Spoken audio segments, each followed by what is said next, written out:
Այն որ դուք Աստծո խոսքը լսել եք, ապաշխարել եք, Աստծուն եք եկել, այդ ամեն դրվագները եղել է Աստծո որոշումով, Աստծո սահմանումով։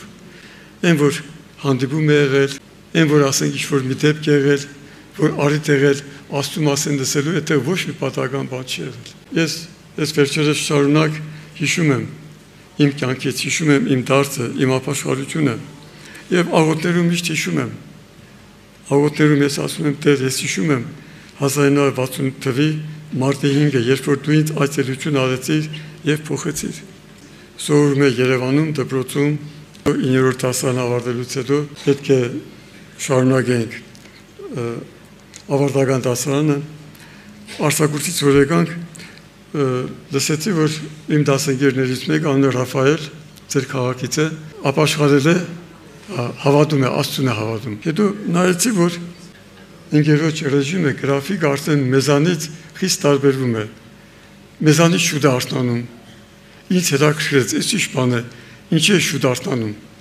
այդ հետաքրքրությունը, հետաքրքրասիրությունը իզնից չէր սիրել էր, դա Աստծո մեղումն էր, ես այդ ժամանակ չէի հասկանում, Աստծո մեղումն էր, Աստված ինձ գտնում էր, փնտրում էր, եւ մի օր ես մեր ընկերը շորերը հակավ եւ իջավ երրորդ հարկ, որտեղ մեր դասարանը էր, ես էլ իր այդևից շորերս հակա եւ իջա դասարան, ականջներս դրած լսում էի, թե ինչ է անում, լսում էի, որ խոսում էր, մեկ հետ խոսում էր, դուրը թագեցի, դուրը բացեց, ասի ստեղով կա, ասեց մենակ ես եմ, ես իրան չհավատացի, հետո հասկացա, որ իջնում էր աղոթք անելու, նայեցի սեղանների տակը, պահարանի, ետևը մարդ չկար, եւ դուրսներ արև էր, թե ինքն էլ լեզվիչ շատ ճարտար է, կանգնեց լուսամուտի դիմաց, ձեռքերը պարզեց, ասեց, դուրսը արև է, իսկ Սամվելի սրտում խավար է, եւ վկայեց Տիրոջ մասին, հետո սկսեցի մտածել, գուցե Աստված կա, բայց ես իրան չգիտեմ, եթե ես իրան չգիտեմ, սա չի նշանակում, որ ինքը չկա, բայց եթե իմանամ ինքը կա, ես իրան կտրվեմ, մտքերի մեջ էի, փնտրտուքների մեջ էի, թե ասեք ունեի ծրագրեր, ես իմ ավարտել դպրոցը, ավարտել համալսարանը, ասպիրանտուրա, ինչ-որ գիտական աստիճաններ եւ այլն, արդեն այդ բոլորը իմ աչքին չէր երևում, մտքերի մեջ է եւ 68 թվականի մարտի 5-ին մոտեցա հարևան դասարանից, ուրեմն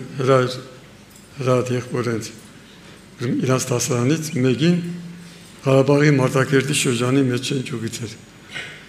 որ ապաշխարել էր Տիրոջն էր դարձել, իմ հարցերով իրան դիմեցի,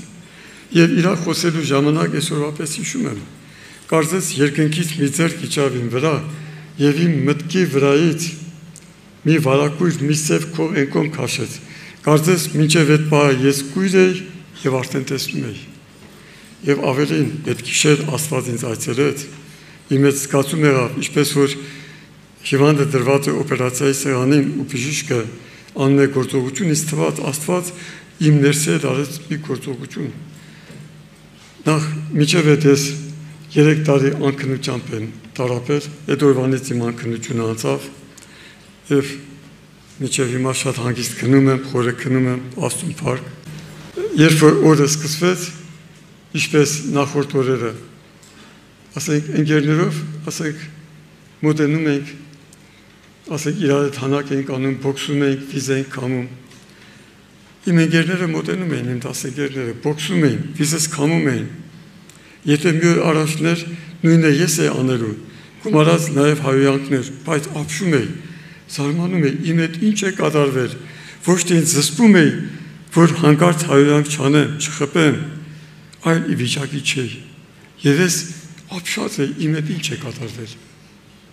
Եվ դա Աստծո շնորհքն է, սիրելիներ, ես այդտեղ մաս ու բաժին չունեմ։ Դրա համար Երեմիայի մարգարեության 30 գլխի 21 խոսքում ասում է, Երեմիայի 30:21 երկրորդ մասում, ես նրան ինձ կմոտեցնեմ, եւ նա ինձ կմոտենա, որտեղ ով է որ վստահանա, որ իր սրտով ինձ կմոտենա։ Մարդը այնքան պիղծ է, որ իր մեջ Աստծուն գտնելու, Աստծուն փնտրելու կարիք չկա, դա սուտ է, Եթե մեկ ասում է, որ սկսեց է Աստծուն փնտրել, եթե սկսել է Աստված իրան անհանգստացրել, այդպիսի բան չկա, դա հեքիաթ է։ Աստված է աշխատանք տանում մեր հետ։ Սաղմոսներում գրված է, ամենը խոտորվեցին, անպիտան եղան, մեկը չկա, որ Աստծուն խնդրի, մեկը չկա։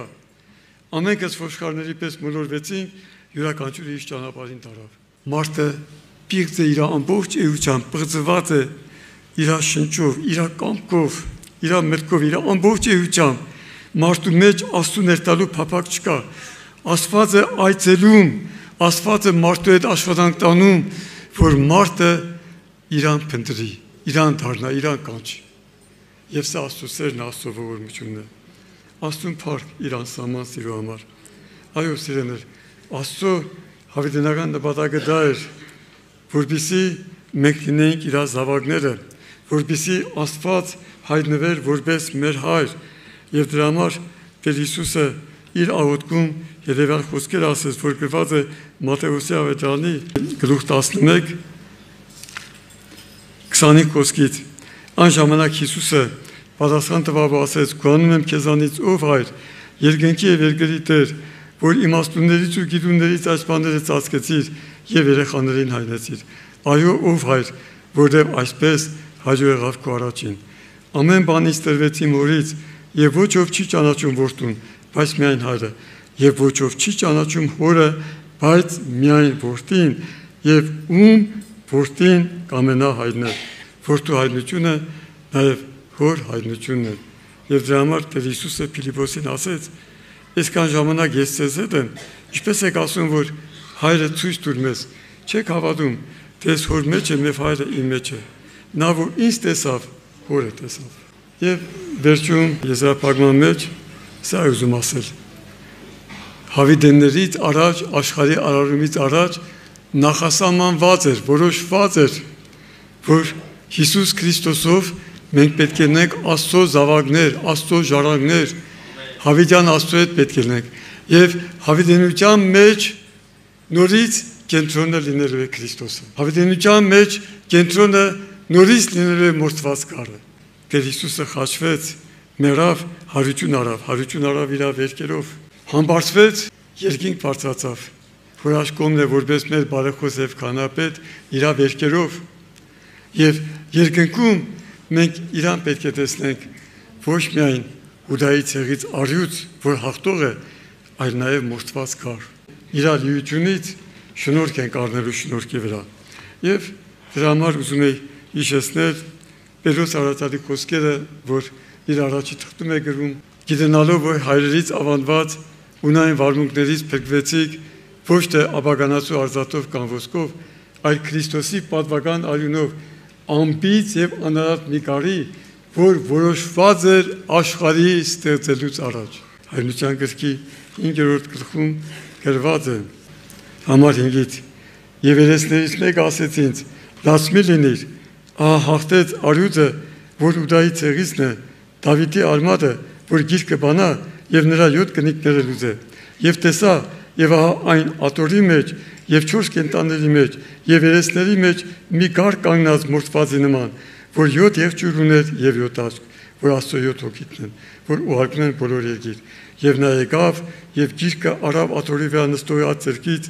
եւ երբ որ գիրկը արավ, 4 կենտանները եւ 24 երեսները ընկնում էին գարի առաջին, ամեն մեկ ունեին քնարներ եւ ոսկի բուրվարներ խնկով լիքը, որ սուրբերի աղոթն է, եւ նոր երկ են երգում եւ ասում. արժանի ես առնելու այդ գիրկը եւ դրա կնիկները բանալու, որովհետեւ մորթվեցիր եւ քարյունով մեզ գնեցիր Աստծո համար ամեն ցեղից եւ լեզվից եւ ժողովրդից եւ ազգից։ Այստեղ տեսնում ենք երկնքում սուրբերը Հիսուսին տեսնում էին մորթված կար եւ իրան երգում էին, գովերգում էին։ Ես հիշում եմ, որ Վիկտոր Բերի եղբայրը ասում էր. եթե օրհնության, գովության ու փառաբանության երգը ստեղ չենք երգում, այնտեղ չենք կարող երգել։ Եվ վերջին խոսքը հայրենության գրքի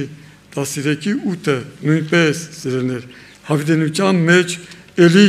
կենտրոնը մորթված կառն է։ Հայրենություն 13:8-ը եւ կերկրպակեն նրան, ասին ներին, Հակա Քրիստոսին, երկրի վրա բոլոր բնակողները, որոնց անունները գրված չեն գարի կյանքի գրքի մեջ, որ աշխարհի սկզբից հետե մորթված է։ Աշխարհի սկզբից հետե մորթված է։ Աշխարհի սկզբից հավիտեններից առաջ նախասահմանված էր, որ Քրիստոս պետք է մորթվի, որպեսզի Աստված ունենա մեծ ընտանիք շատ զավակներով, որոնք կերպարանակից են իր որդու Հիսուս Քրիստոսին, եւ դա մորթվածները հավիտենության մեջ շարունակվելու է։ Աստված թողորնի սիրելիներ։